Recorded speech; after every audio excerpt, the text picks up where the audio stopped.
old, but I've read thousands of articles of how to hit out of the sand trap in Golf Digest. I mean, thousands of articles. Brilliant. And you and I have played golf together, and you know my rule. I don't hit out of the sand trap. But no one knows more about it than me.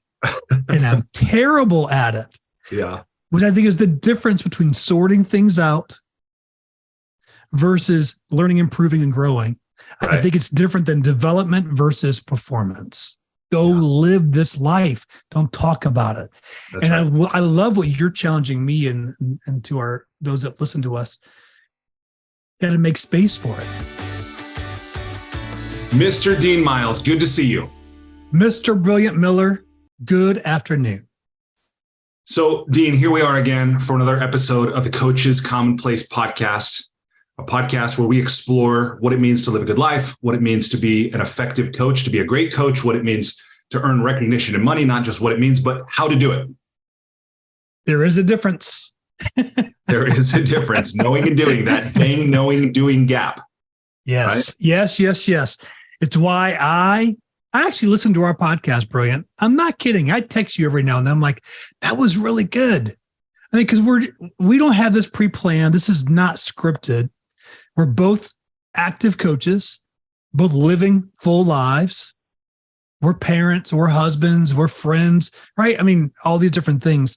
So when we come on here, we're actually just saying, here's what we're learning and here's what we're doing. And then I go back, sometimes it's several weeks or a month later, and when these get pushed out. And it really is, I need to be reminded more than I'm instructed.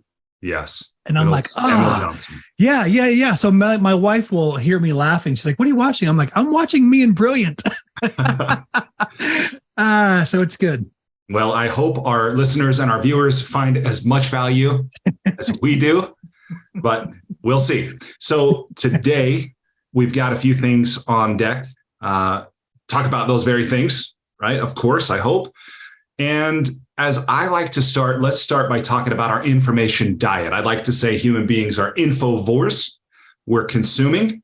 We are consumers. I don't always like to admit it, but we consume information. My hope is that we take it in, we consume it, we internalize it, and then it comes back out in some really beautiful ways. Hopefully there's some artistic expression, there's some creativity, there's some service to others. So, Dean, tell me about your information diet. What have you been reading or watching or listening to recently? Yeah, a couple of things, some oldies but goodies. So back from 2016. So Charles Duhigg, it's called Smarter, Faster, Better. I always take the covers off the books. I don't know what that means about me, those plastic things that get on there, I'm sure there's a word for that. What are they called? The jackets? There you go. Yeah, I get rid of those almost immediately.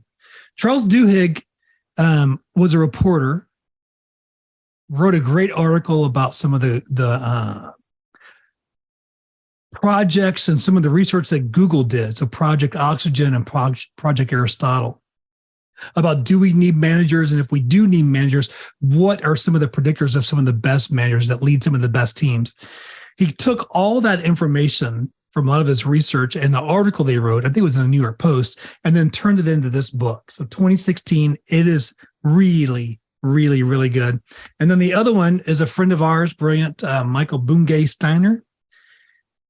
He's such a great person. I've so enjoyed getting to know him. And I think we're going to see him possibly in Nashville here in a couple of weeks. But the coaching habit of going back and just reminding myself and just testing myself, where am I to this standard? And we may talk about this a little bit later.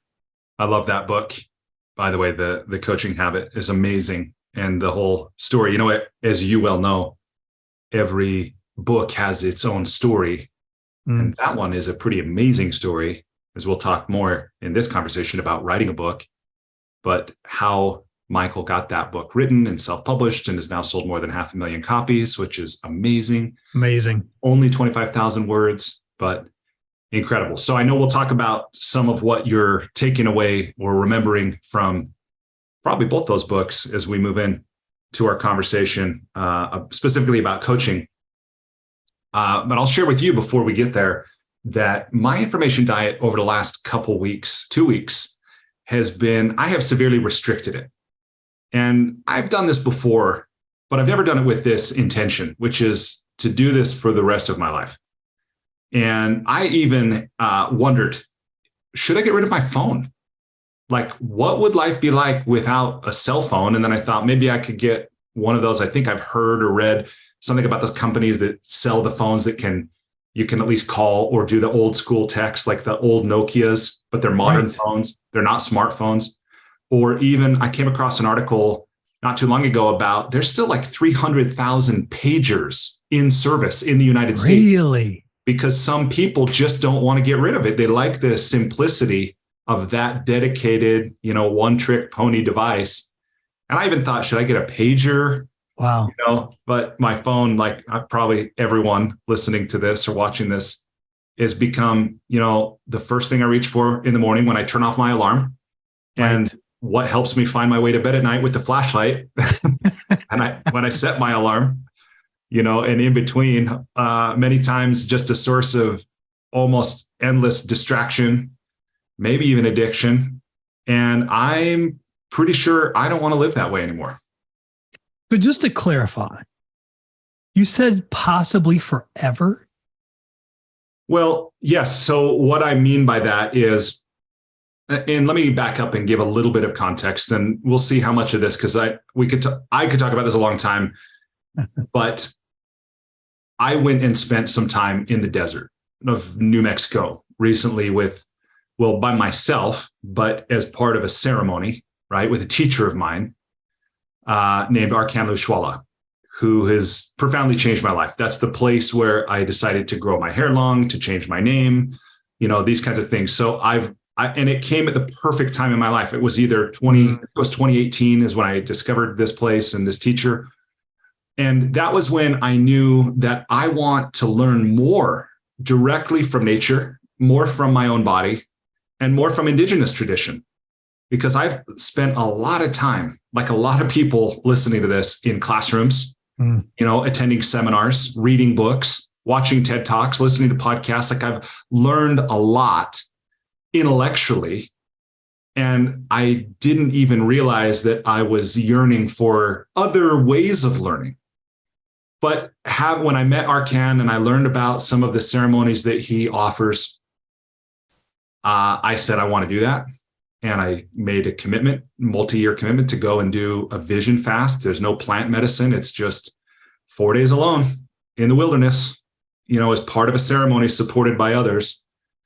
And it's ultimately looking for a vision for your life, and you go in with an intention. I didn't realize this was about learning to pray. I think I'm learning a little more about prayer and maybe how to do it and what the benefits are. But at any rate, it was over these 4 days that I really reflected on my life. And this one felt like a midlife check-in, like in a real way. I'm 45. If I'm lucky, right. Longevity science notwithstanding, I'm halfway there.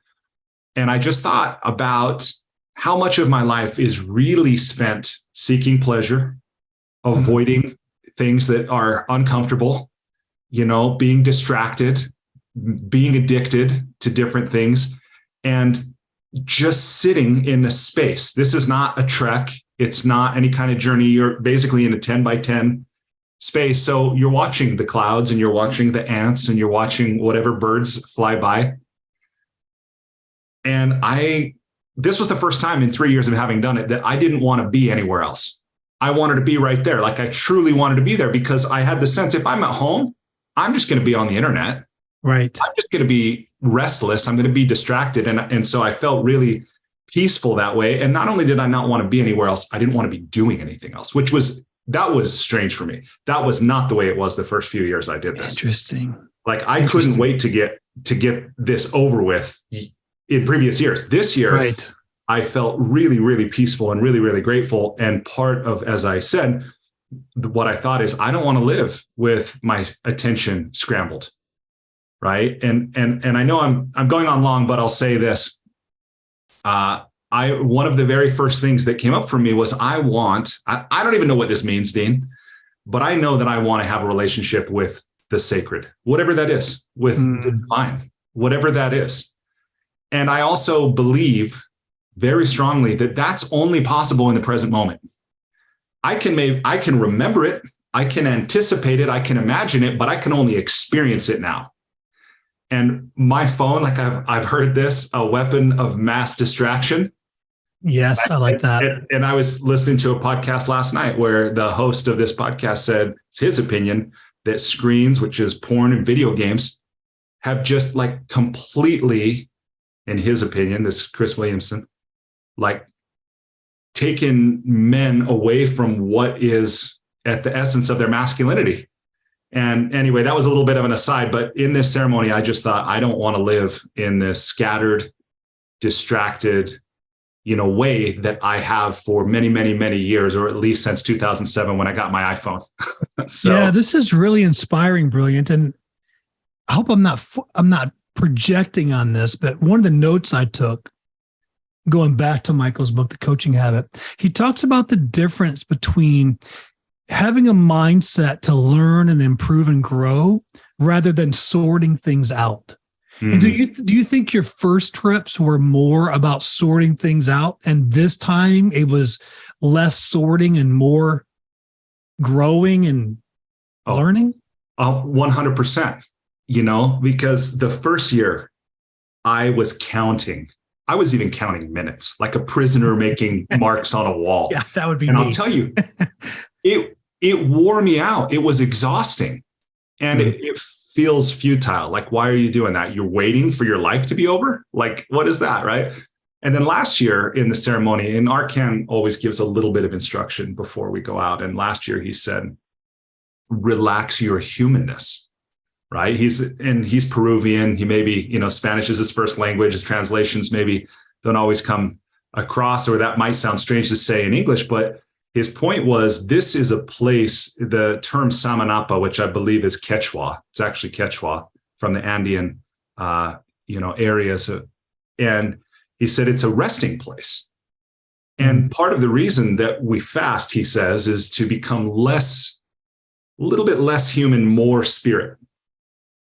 And he'll say, so last year when he said, relax your humanness, that actually helped me to just be present, to just breathe, to just be with whatever was, the cold, if it rained. This year, one of the pieces of instruction he gave that really helped me was, he said, don't make your thoughts. At least in this ceremony, don't make your thoughts, receive your thoughts. Right? Because he's saying, look, part of prayer is having a relationship. And if you're not listening, what kind of relationship can you have? So if you go out with an intention, you go out with a request, and you make that, then listen, right? And that whole distinction, because Dean, after 4 days of not eating or drinking anything, you feel exertion, right? And your body wants those calories. Yes. And so standing up, right? Like folding a blanket, we were able to take 2 whole blankets, right? Like just moving in the Samanapa for me was, I won't say it was exhausting, but I could feel the exertion after 3 days, 4 days in the, June heat of New Mexico. And so where I'm going with that is, I can very, very, very clearly feel how different it is to actively think than to just be present and receive, right? So like what you were saying, that absolutely was a game changer, to go in that way, more receptive and less like, oh, I've got to figure something out. I've got to sort my thoughts out. Right. Yeah, that distinction is different, whether it's how we, I think, to transition to living a good life, but also in being a great coach, is not getting caught up with their clients. This is not about sorting things out. It'd be a moment for that. I mean, you had to go spend 8 days to get ready for this realization of, it's more than that. Yeah. It's not just receiving, right? Or taking. There's a listening aspect. How do you think this will show up in your coaching? Well, one way, something you just said is, and we've talked a little bit about this before, but a big part of this is just being present with someone, right? Being with someone, not trying to solve anything, not trying to fix anything, not even trying to help them, right? And I think I've never been a hospice worker, an end of life care worker, but I actually think that this is, from what I've read and learned about that, I think this is part of that too, that like people, you can't fix the fact that somebody's going to die. So the work there isn't, I mean, it might be to make them more comfortable, but it's not even to like fix how they feel, I think, as much as it is to be with them, right? To just be with someone. And I think in coaching, that's a big part of this too, is, you know, we might call this holding space, but I also like the term just being with another person as they figure things out. Right. I think that's one way for sure that this will show up in my coaching. Oh, let's blend something. I watched another podcast that you did of a guy who lost his children. Yeah. And so there's times to be with while they're sorting out. But there's also that in the sense of growing with someone is find the words. Right. How would you blend all those things together? Well, that's a great, you know, sometimes I think there is work of instruction, right? And all this depends on the relationship and the context and what, just like Archon did for you, right? Yeah. Right. Yeah. There's a time where it's like, please, like, show me how to do something or tell me how to do something. Yeah. Right. And so sometimes there's that. And part of why that comes up for me is, and when you talk about finding the words, sometimes the instruction, I think, is helping people understand the power of language, right? The fact that each of us is responsible for our experience of life, that the words we use shape our experience. And we have the opportunity to choose those from, you know, are you upset? Are you angry? Are you pissed? Are you peeved? Are you miffed? Right? It creates a different experience in you. Right. So and so part of it could be in helping like instruct or teach someone about a principle like that, where other times it's, you know, asking questions from a place as best we can of curiosity, truly of curiosity, of intuition, like what is coming up. And this is maybe part of the, you know, from the woo-woo kingdom a little bit, but this idea that life wants something. Life itself is seeking for the expression of something.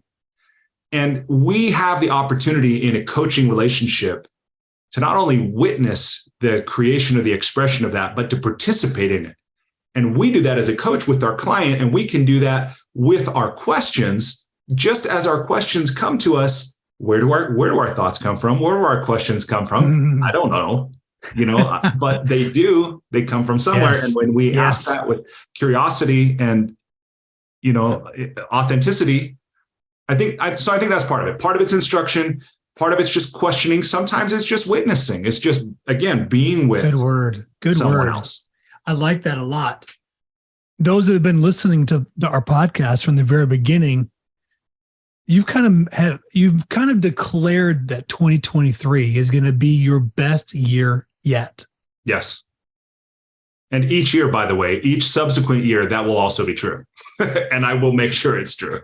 Yeah. Well, and I'm walking this with you. I'm going to do what I can to make sure that that's true as your friend. So in the spirit of living a good life, being a great coach, and the recognition, you really have stretched and pushed yourself this year. I mean, there are things that you have enjoyed that have served you well. So whether it's gaming, Reddit, your consumption of information and media. Yep. How are you doing over there? I feel great. I feel great, man. I mean, I'm reminded that so often in this realm of like personal growth or self-development, that we're often just adding, consuming, right? It's the teacup that the master, you know, is just overfilling, making the point. How can you take any more? But making space, right? So before I went on this ceremony, this is good. I went through my contacts. I have not done this in as long as I've had a phone or a contact list. I had, I don't know, 1,200, not a ton, but more than I know personally. And like many people, right, listening, maybe like you, Dean, I don't even know all the people. Like literally I would go, I don't even know who this person is, when I added them, why I added them. Right. And so I went through and I actually didn't delete them. The keeper in me exported my contacts, put them in a spreadsheet in case I ever want. Right. Right. But then I kept only the people that I know personally, or that I would answer the phone if they called. Right. Or that I'm pretty sure I would want to call or email or something someday. There were like 200 people left in my phone. Wow. And my point in raising that is that just the act of purging my contacts felt like I created space for something. Right. And same with this, where in this vision fast, I got super clear that I'm not looking at the Nike sneakers app anymore every day. I'm not looking at Reddit anymore. I'm not reading the online news anymore. Now, I might change my mind on some of that, of course. Right. I love Alan Watts' statement. You are under no obligation to be the same person you were 5 minutes ago. Yeah. Right? Here. But right now, by not doing that, I believe it's making space for something. And I just feel a lot more peace. And I heard someone say once that a sacrifice is giving up something good for something better. So it's like, is it really a sacrifice? I mean, I think so, because I think the peace of mind I feel, or whatever is coming, whatever life is offering me, or whatever I'll have the opportunity to create, like I feel great. I believe you. I think so. Michael makes another distinction in the coaching habit. The difference between coaching for development versus coaching for performance. And I think we could change that word of performance to just coaching to live a good life. Yeah. Right. To coaching to go do something. Yep. That's different than, even as we've started this whole podcast, it's not about merely talking about it. It's about going and doing it. Right. I've teased with you. So my previous life, I was a pharmaceutical rep. This means I spent a lot of time, probably 10,000 hours, sitting in the doctor's office, waiting, right? Just waiting with all the sick people, reading the magazines that has the address thing all marked out so you couldn't go to that doctor's house. That was like maybe 10 years old, but I've read thousands of articles of how to hit out of the sand trap in Golf Digest. I mean, thousands of articles. Brilliant. And you and I have played golf together, and you know my rule. I don't hit out of the sand trap. But no one knows more about it than me. And I'm terrible at it. Yeah. Which I think is the difference between sorting things out versus learning, improving, and growing. Right. I think it's different than development versus performance. Go live this life. Don't talk about it. That's and right. I love what you're challenging me and to those that listen to us. Got to make space for it. Yeah. You have to make space. And so Melanie and I, many of you have heard our story. In 2018, we sold everything we had. And a little bit on this idea of the less attached you are, the more peace you find. And man, did we ever. Life got really, really simple when you go down to 2 suitcases each. Yeah. So good. Yeah, I think that's true. In fact, I have a friend who's a coach who starts every coaching engagement as quickly as he can. He's looking for the attachment, right? When someone comes with a problem, he knows there's always an attachment somewhere. They're stuck somewhere. Yes. Maybe many places. So I totally agree. Well, let me tell you on that theme of good living and also of doing, right? And a teacher of mine introduced me to this distinction of, are you a spectator or are you on the court? Are you in the stands? Right. Are you just observing or are you playing? Right. And that's different. And I thought this was really profound where, this teacher points out, look, if you're in the stands and you say to somebody, pass him the ball, right? That doesn't have any real power. But if you're on the court and you're saying, pass me the ball, right? Or you're passing the ball, that's huge. So where we have put ourselves, or the posture we have taken, the way we have chosen to live our life. And I'll admit there are times where I'm more passive. I'm more of a spectator than I want to be. But to have that distinction has been very valuable to me. Am I a spectator or am I a player? And one of the areas that I took some action that I've been meaning to do literally for years was just this last week. I went, so this is, as we're recording this, is June of 2023. And just this last week, I went to a program that was produced by an organization. It's a company called MoveNat, MOVNAT. And it stands for Natural Movement. It's founded by Erwin the Core, who was a podcast guest of mine way back in 2019, before the pandemic.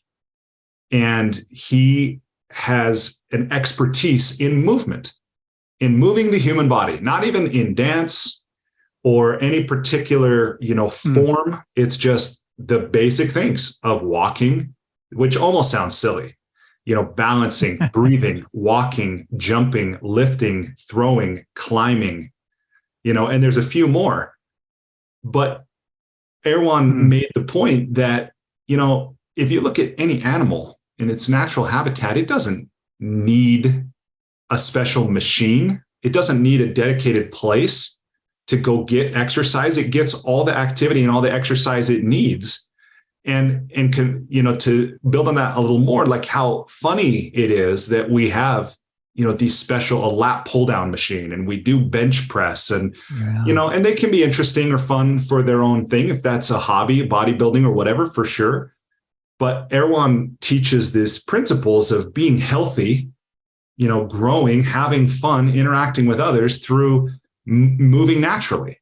And I had wanted to, when I talked to him, I read his book, and I said, I want to go do your program. He even offered generously to comp my registration for this 2-day teacher training. And then there's 2 more days for level 2. There's level 1, level 2.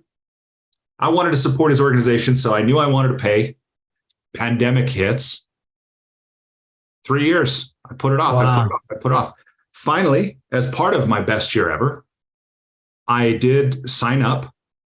And I went, and I ended up going to, I think I told you, Victoria, British Columbia was where it was offered. It's offered around the world.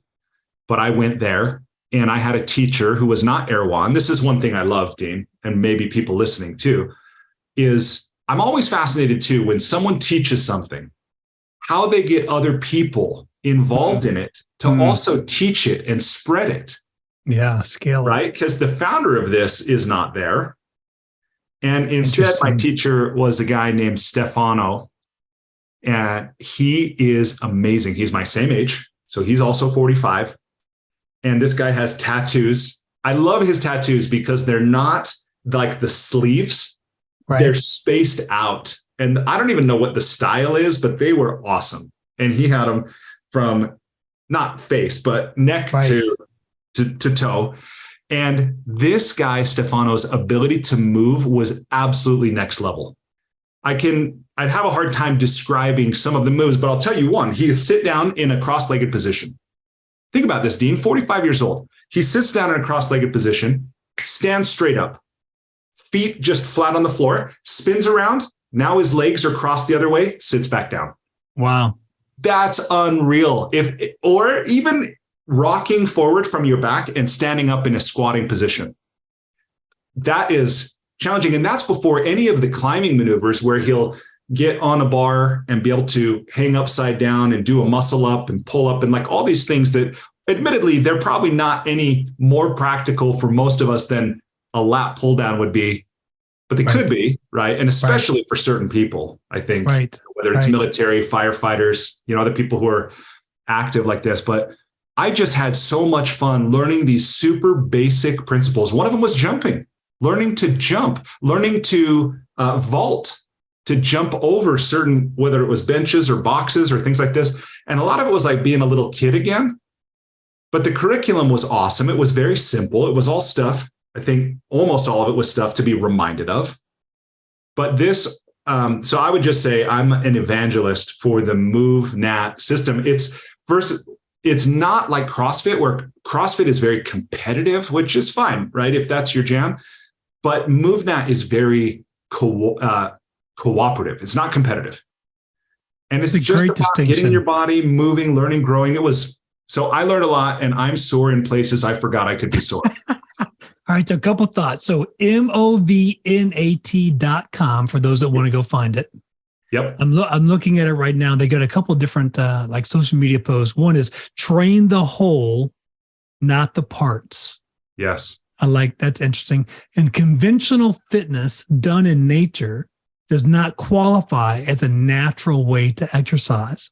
I like that distinction. And there is a trend right now on both TikTok and Twitter of getting multiple generations in your family or within your network to skip.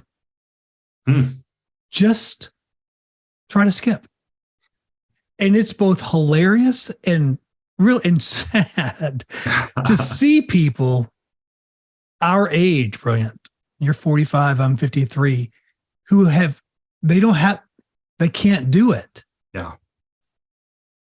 Well, Dean, I'll tell you, there was a few similar moments like that for me, where there's one technique in this, one skill in MoveNat, which is a crawl. And by the way, I didn't realize there's like 15 different ways to crawl at least. What? Right? But the basic, what they call the foot hand crawl, where you get on the tips of your toes and you put your hands flat on the ground and you move your body. So your right hand moves with your left knee and your left hand moves with your right knee, which apparently, I didn't know this, is what's called a contralateral, right? Because you're moving the opposite hand and feet. To do that, it took me like I could almost feel the neurons firing. And then you get that done. And there's these transition positions too, that in a way are almost like yoga asanas. Like people who do yoga, I think could really take to MoveNat and like it quite a lot too, I would think. But so you make this transition and now you're on your hands by the sides of your shoulders and your feet are flat on the floor. You actually tilt back so your heels are on the floor. So now you're crawling, same thing, contralateral, but you're crawling forward or backwards. And that is an amazing opportunity to grow. Like for people who maybe haven't skipped in 30, 40 years, when was the last time you crawled? Right. And when was the last time you crawled in that manner, like a crab? Yeah. When I had too much to drink and I'm trying to find the bathroom, maybe. Yeah. Serious. But it was awesome. All the wrong reasons. And just balancing, right? One of the things that we did, I love what Stefano said about this. He said that many people overestimate their ability to balance and they underestimate its value. And so our simple exercise was to stand on a 2x4 and walk down this 2x4 foot over foot. Then there's two methods of transition that they teach. One's like a quick pivot. One's like a T turn where you're deliberately moving your weight. Do that, walk backwards. Like it's not the easiest thing. And then even after you master that, there's the getting down low, transitioning your body on the 2x4, moving in a squatted position, like these things that you see them. And for me, at least, I'm like, oh, I want to try that. Yeah, this is really good. I want to say, you are an evangelist, my friend. You have me drinking the Kool-Aid. I'm doing that deep breathing thing, shooting the snot out of my nose. You got me doing creative briefs, and now you got me. So they talk about this on their website, that our system for natural movement is primarily based on efficiency.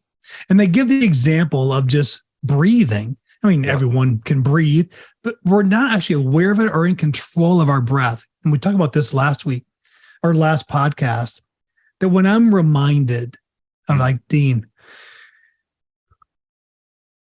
I feel it almost immediately. And so just to kind of ground everybody, why is Brilliant talking about this?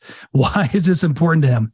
Because if you want to live a good life, if you want to be a great coach, if you want to earn recognition and money, these are the foundational things. Yeah. These aren't just the nice to haves, that it really is the foundational. I think is where you're challenging all of us. You can read all these books, but if you're unhealthy, then what does it matter?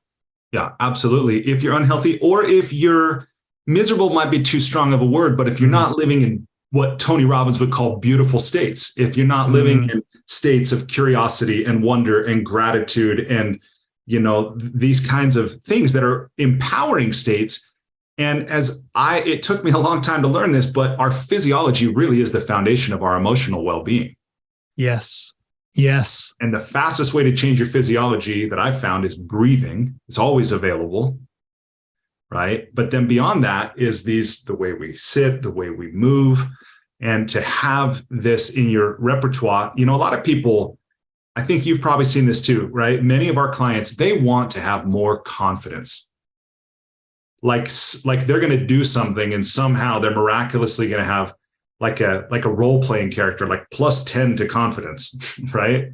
Right. But I found we can generate confidence, like we can create any emotion at any time. But that is easier to do when our physiology is strong, when it's vital. And that's, when we don't use it, we lose it.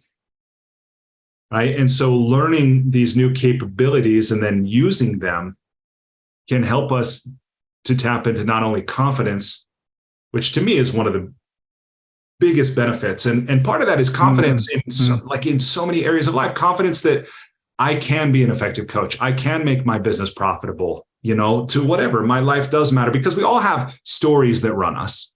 Yes. And they do serve us in some way. Those stories serve us in some way, but they also have a big downside. And so this opportunity to really cultivate our physiology, and again, MoveNat's not the only way to do that. But one of the things I've discovered is that for a lot of people, going to the gym is a grind. It's that thing I should do, I have to do. I wish I had more time to do all that. But then we go and we don't always love it. But if we can get back into that childlike state of play and discovery, then it's not work.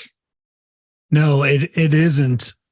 Another Michael quote in his book, The Coaching Habit, talks about say less, ask more, and change the way you lead forever. He says, you're probably not getting very effective coaching, and you're probably not delivering very effective coaching.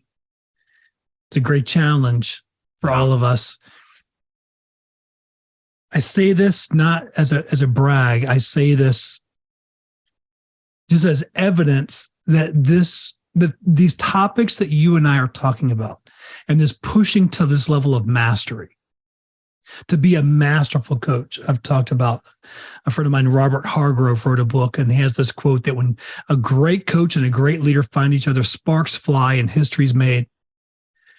In the first 6 months of this year, I've had the opportunity. I didn't get all of them, but I was able to pitch. I was in the running. What's the number?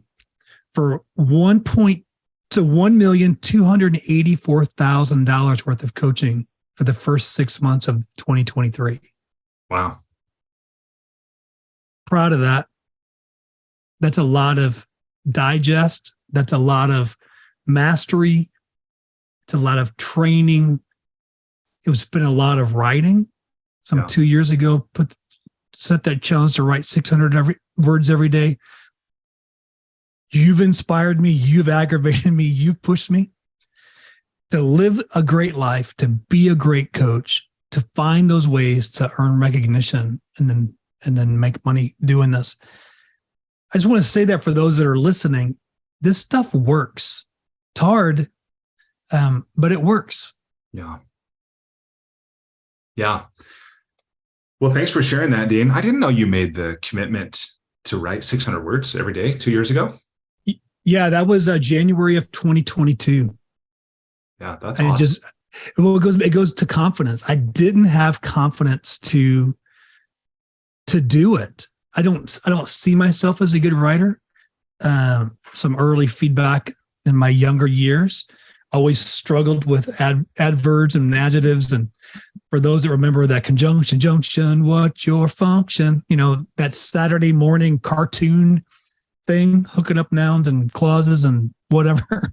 But technology, things like Grammarly helps me a lot, where I've got my topic, I have my thoughts, I've done my research.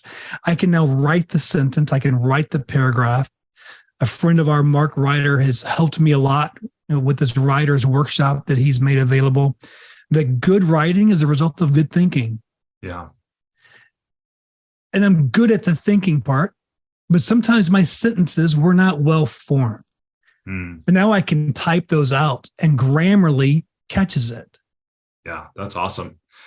Well, that's awesome. And to your point about, it is possible. It's not necessarily easy. It can be hard, but the commitment, right? Having a goal, having an intention, having a commitment, maintaining the discipline. I suspect, you've talked about some of the goals that you've had that have either come to fruition or that you've stayed with, you're still doing. I would imagine there's some that you've put by the wayside or you've let go of or renegotiated with yourself. I would imagine that too, which is normal. Absolutely.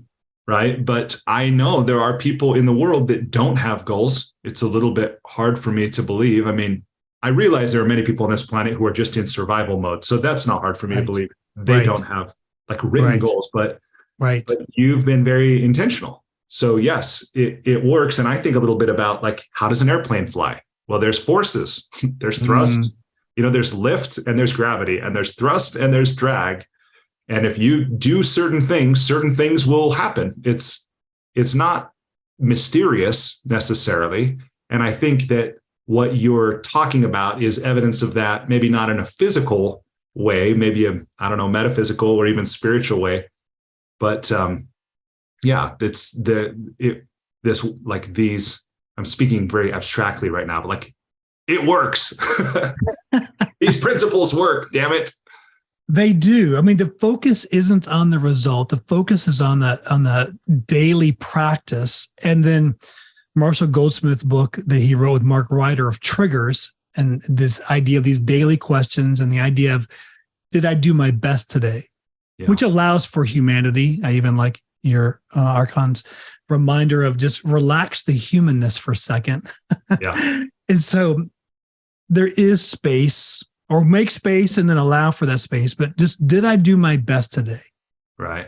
And I reward myself. My favorite part of the day is really going to bed. I love going to bed. I wish there were rollover minutes of effort. Right. But man, it's really cruel in the sense that it starts over right away. But I just have these 24 hours. I do my best. I enjoy those experiences, and then I go to bed. And then I get to start over again. Yeah. And every day is like a mini life.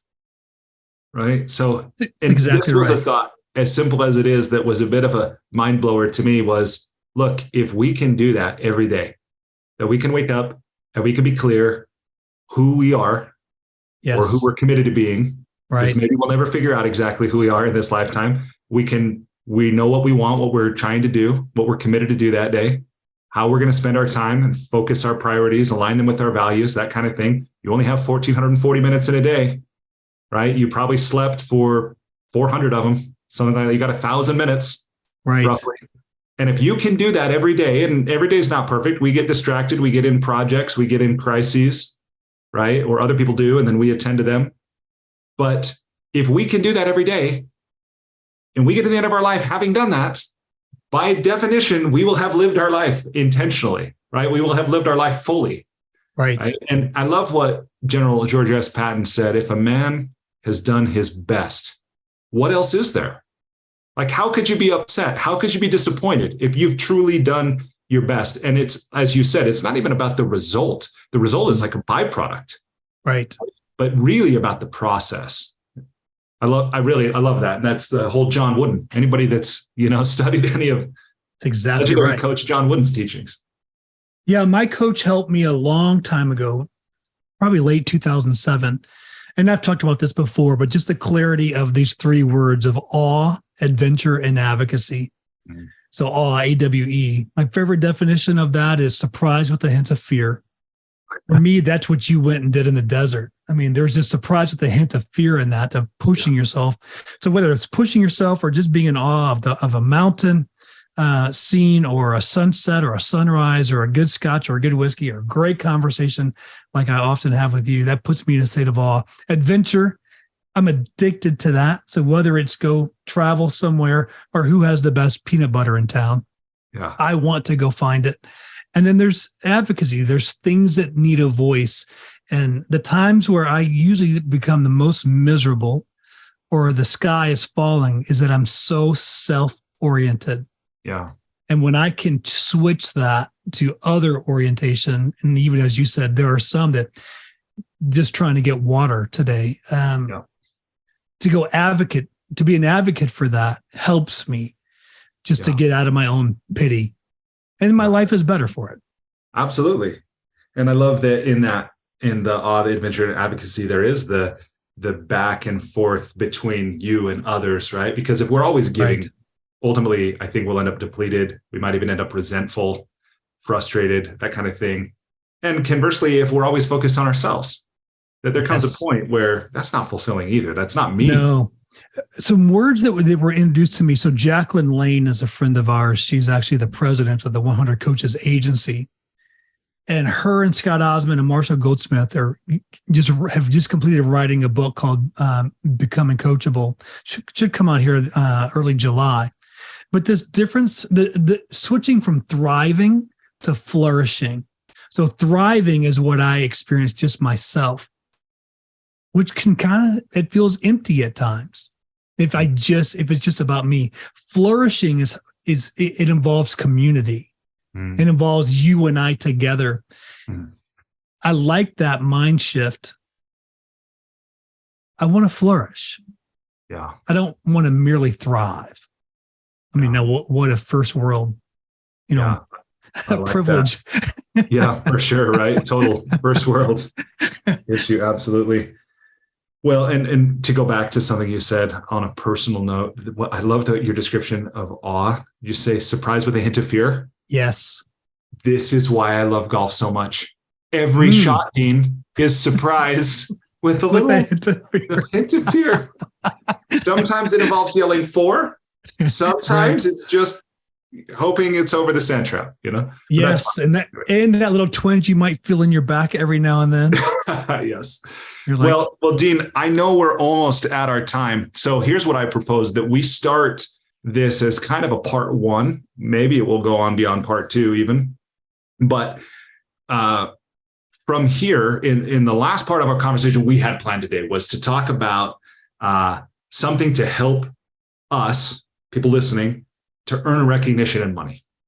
Yes. And I proposed before we started recording that the thing we explore in this area of the conversation is to write a book that, it can make sense in a lot of ways. It can also not make sense in a lot of ways, but it can be a product, right? It can be a credibility builder. It can be a calling card of sorts. It can be so there's a lot to it.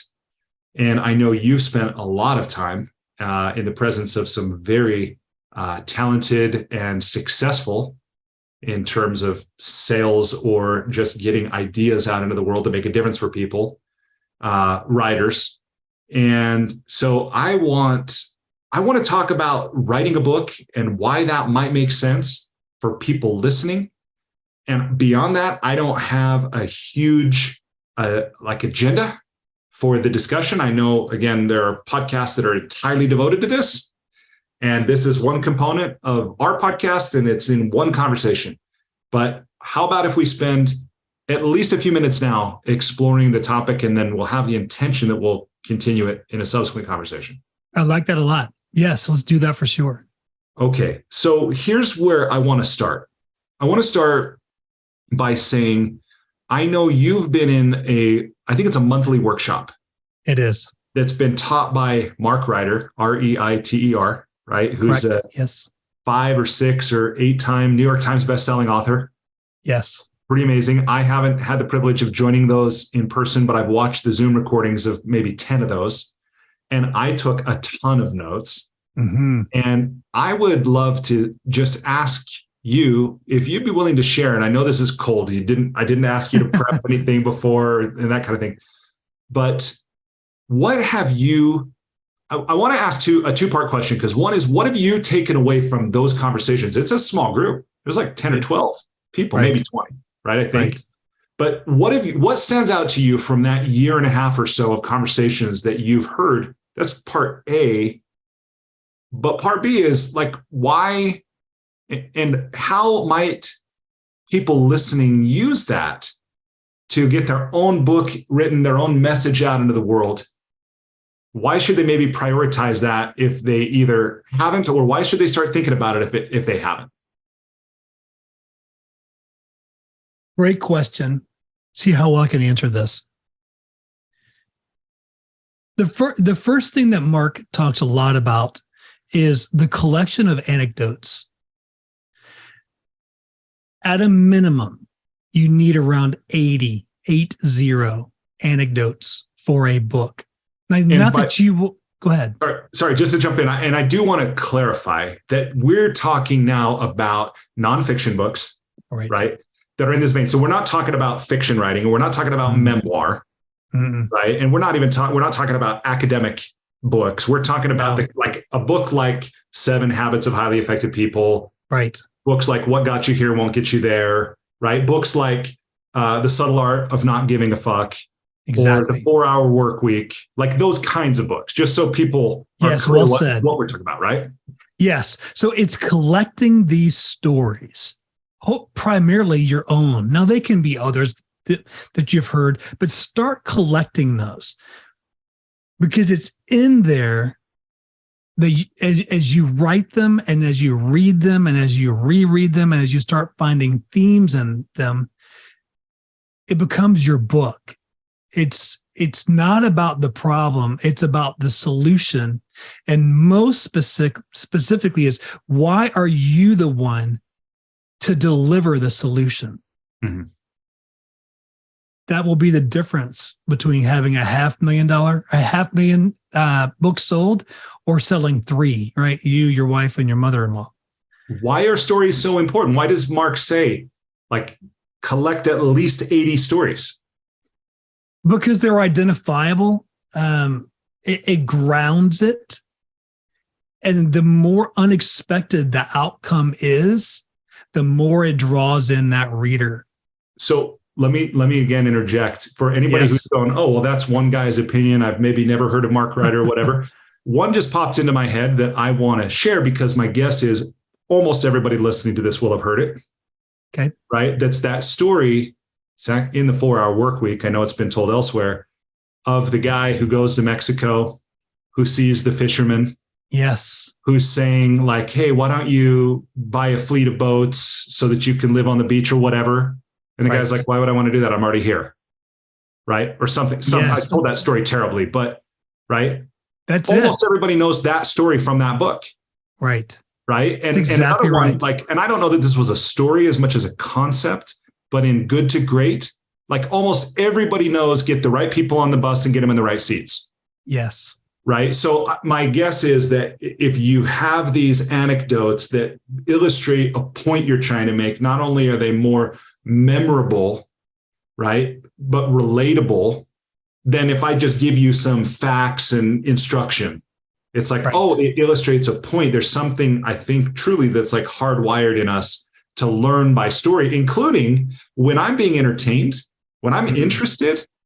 I'm not being taught. Nobody's trying to convince me or persuade me. Like, I'm just absorbed. And all of a sudden, I'm way more receptive to whatever this person is, whatever point this person is trying to make, right? Whether I know it or not. Yes, no. So if you think about, Marshall Goldsmith and the time that Mark Ryder would spend, I think from 2002, I feel confident about this, from 2002 to 2007, they were working on this book, What Got You Here Won't Get You There. 5 years of Mark spending time with Marshall and hearing the stories and hearing the stories and hearing the stories. But do you see the problem and the solution here? What got you here won't get you there. Yeah. Think about this title, Good to Great. That's the problem. We know the solution. Yeah. Right? Jim Collins says, let me tell you the stories. Another That's one. Sorry, just to jump in. Another one is never split the difference. Perfect. Beautiful. So many stories. Another one is it's James Clear with what's it called? Atomic Habits. Yes. Right? Like, he opens with the story with that baseball bat hitting him. Right. And it's like, here's the thing. Sometimes I don't even remember the point the stories are trying to make, quite honestly. Yeah. But at the time, it made me feel something, right? And I wanted to keep reading. And I do think I learned, something. And again, like, if these stories are your clients, with their permission, of course, Of course. anonymize them. Right. That, again, can have the effect of making the book more relatable, because it's not just you expounding your genius to everyone, but you're going, hey, this is a real human being that just like you, probably, who struggled with this, maybe just like you, right? And then, so it's more relatable, perhaps. And then it's also establishing your authority, like your credibility. Like, hey, I helped this person. They were in this situation, and now they're this kind of person. This is the transformation that I've helped them make. And it's done through story. That's powerful. Yeah. And what's great with some of the generative artificial intelligence now, of once you've collected these stories, you can use things like a chat GPT to help you find the themes. And I would say even better than chat GPT is find a friend. Yeah. Right. Find a Mark Ryder in your life, find a brilliant Miller in your life who will go on the long walks with you and will hear your stories. And then we'll say back to you, Dean, you know what I keep hearing? You keep saying these things because Marshall didn't hear it. Mark Ryder heard it and turned into this book that's been around for almost 20 years. And I mean, they've sold a lot of these. Yeah. And not only have they sold a lot, they've helped a lot of people. Right. And then back to the revenue thing. Then they've also gotten a lot of corporate engagements. So true. Right. So because true. Of this. So collect your anecdotes. Find your system of just writing them down. Yeah. That's the place to start. So even if you don't even plan on writing a book, I think just by writing those down, I think it makes you a better coach because you'll start learning some of your go-to successes where you're helping people go from development to performance, where you're going to effective conversations where the conversations actually matter. Yeah. You'll start seeing patterns of when you start with small talk versus when you start with, so what's on your mind today? It changes things. The results are way different. Yeah, absolutely. And I remember when I studied with Jack Canfield, when I began my coaching and personal development journey really in earnest 12 or 13 years ago, and Jack, as the chicken soup for the soul originator, master storyteller, master story collector, right? He would find stories. He was constantly listening for stories, right? And I remember one thing I took away from him, which was a lot of things I took away from my time with Jack, I'll always be grateful to him, is he pointed out that you can tell a story that is exemplary, like, hey, here's when it's done well, what it looks like, and maybe here was the journey to get there and all the obstacles that had to be overcome and like all that. But the point is you can tell the story of when it's done well, but you can also tell the story of when it wasn't. Yes. And that's one, by the way, I think it's Gavin de Becker wrote The Gift of Fear. Yes. Right. That are these stories of when people didn't listen to their intuition. Those are just as powerful as anything that Gavin could have included about what to do. Right. It's such a good one. I know it's over here, over there somewhere. Yeah. Incredible. Like it's a totally different book without the stories. Completely different. So collect your anecdotes. And then it's all about the proposal. You can Google, you can go find, it's searchable, best book proposals ever written. Go find them and then use that as your template. It's impressive. But Dean, what if I want to self-publish? Do I still need a book proposal? Well, of course not. But if you want to earn recognition, earn money, even in the self-publication, at a minimum, I would do the creative brief.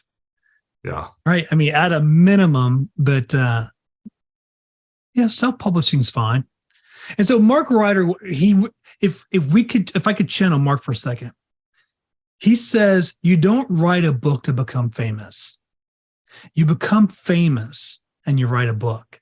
And by famous, I mean you've earned the recognition.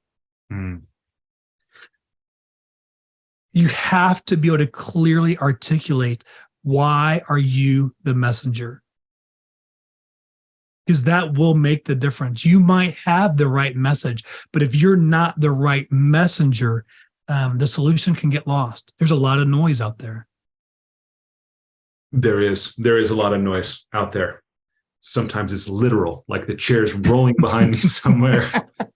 But yeah, you're absolutely right. And from watching those recordings of the workshops that you've been in with Mark, one of the things that I remember was, I think it was in the very first one, when he said, we're not going to talk about writing a book today. We're not going to talk about publishing per se, or at least we're not going to start with that. We're going to start with, why do you want to write this book? And just like you're saying, why are you the person to write it? Yes. Right? And that's easy to overlook, is like, what are your goals for the book? Like, why do you really want to write this thing? Right? Because if you don't have a compelling why that's going to carry you through this arduous process, you might not make it. Because this is one of those things that a lot of people want to have written a book, but I don't think a lot of people want to write a book. No. And the more I'm learning about that, I mean, it's not in the writing, it's in the rewriting, and it's rewriting, and it's rewriting, and it's rewriting, and it's rewriting. I think you know this stat. I've heard you quote it before because I forget what it is. The average number of book sales per book that's on Amazon. Do you remember what the number is? I remember Marshall has talked about that, and I don't remember the average number, but I do remember Marshall saying that there are more than 1 million books on Amazon that have 0 sales. Yes. Yeah. I think the average is like 5. Seriously. That actually would surprise me if it was that high at the average, but maybe. Oh, you think it's lower than 5? Well, the Harry Potters and things. I'm with you. So, but I would say those that are hearing that number for the first time are shocked that it's 5. Because I would have thought it was much higher until you start hearing some of the math that you just reminded us of. But yeah, so it's important. I mean, if you want to just share something within your own group, but those that are listening to this podcast, you're out there. You're not on the stands. You're not on the sidelines. You are on the field. You are making observations, and you probably have some amazing solutions to some real world problems that the world needs to hear. Collect your anecdotes, earn the recognition, and then go write your book. Go share your message. I love that. And that feels like a good stopping point. That was pretty powerful. I do have something else that I want to share in the way of stories, but I'm going to save it. Oh, tease. I'm going to save it. I'm going to make the commitment to me and to you, Dean. Okay. And anybody who's listening who might care about what I want to, when we pick up, because I do want to pick up this topic about, and in full disclosure, part of this is I've wanted to write the book that I'm working on for almost 10 years now. And when I say I've wanted to write it, I have worked on this book. Wow. And it has not happened yet. Like, I've not published it yet. And I have written one book. I've written one already. But the one I want to write is feeling really stuck. And what you said is part of what I need to hear. And there's more that I want to talk about with you. I want to explore with others as well. So let's wrap the conversation here with a final thought. So maybe a sort of whiffle. Doesn't even have to be related to publishing, writing, or even anything we've talked about. So let me share first, Dean, so you can have the last word aside from when we say thank you for listening, and we hope you tune in again next time. We hope you found value. Okay. So what I feel like expressing. Well, here's a story. This one might go in my book. A few years ago, I hosted a Monopoly tournament. So that's a charitable Monopoly tournament. It's just the kind of guy I am. And a lady showed up. She was in a wheelchair. She was on oxygen. She was hosted by a friend of hers because that friend was who brought her from the hospital. And she came from the hospital to my little Monopoly tournament because she had seen me on TV. A friend of mine does PR. He wanted to help a little bit. He got me on the morning shows here in town. Yeah. This lady, Nancy, saw it. And for some reason, she's like 60 years old, late stage. I think she had cancer, wasn't doing that well. But she saw this and wanted to come play Monopoly. Hadn't left the hospital since she'd been admitted. Wow. Comes, makes an extraordinary effort to come. Comes and plays. It's like 3-4 hours of Monopoly. Tournament's over. She leaves. She didn't win. Right? I hope she had a good time. 30 days later, to the day, 30 days later, that friend that brought her reached out to me, told me that Nancy passed away. But she also told me that Nancy shared with her how meaningful that was to just come and play a game. Wow. Right. And why I bring that up again is, or why I bring that up now is, it's cheesy, but I also think it's true. Any day above ground is a good day. Right. And any day we get to do what we love. We get to be with people we love. We get to eat food we enjoy.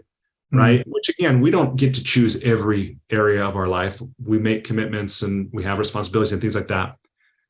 But that opportunity to be here is a gift. And I didn't always believe that. I did not see the world that way. So I'm always be grateful to Nancy for helping to really, through a story, which was a lived experience, like really demonstrate that to me, and the power of choice. Like there's so much in that one story. And hearing you, Dean, remind me of Mark's thing about 80 anecdotes for a book and things like that. Like I'm really grateful. Super, super grateful. I love how you started that story. Tell us the first sentence again. Do you remember it? Was this about I hosted a Monopoly tournament? You had me there. That's an amazing first sentence for the first paragraph. Yeah. That's good writing. Right? You can't help. A great sentence compels you to read the next sentence. Yes. Says Mark Ryder. That's not a Dean Miles statement. Yeah. Just really, really well done. I just love that first sentence. I'm going to think about that probably all weekend. Yeah. I think what I feel like sharing is, oh gosh, there's just so many things, but you saying we need to make space. And so to remove something or to pause something or to stop something, it's good. So you can make room for something that could be better. Yes. That's just a great reminder. I've experienced that in my life. And it's returned full for sure. Beautiful. Awesome. All right. Well, thank you, Dean. And thank you to anyone and everyone listening or watching. I do truly hope this Coaches Commonplace podcast has inspired you, or otherwise, I don't even like the word to say helped. I don't like that. But I do hope that you've taken away something from this that you will, A, I hope you enjoyed, and B, I hope you will use with those that you either are already responsible to or that you can reach and touch and serve. So with that, thank you for listening. Thank you for watching, and we will see you again next time.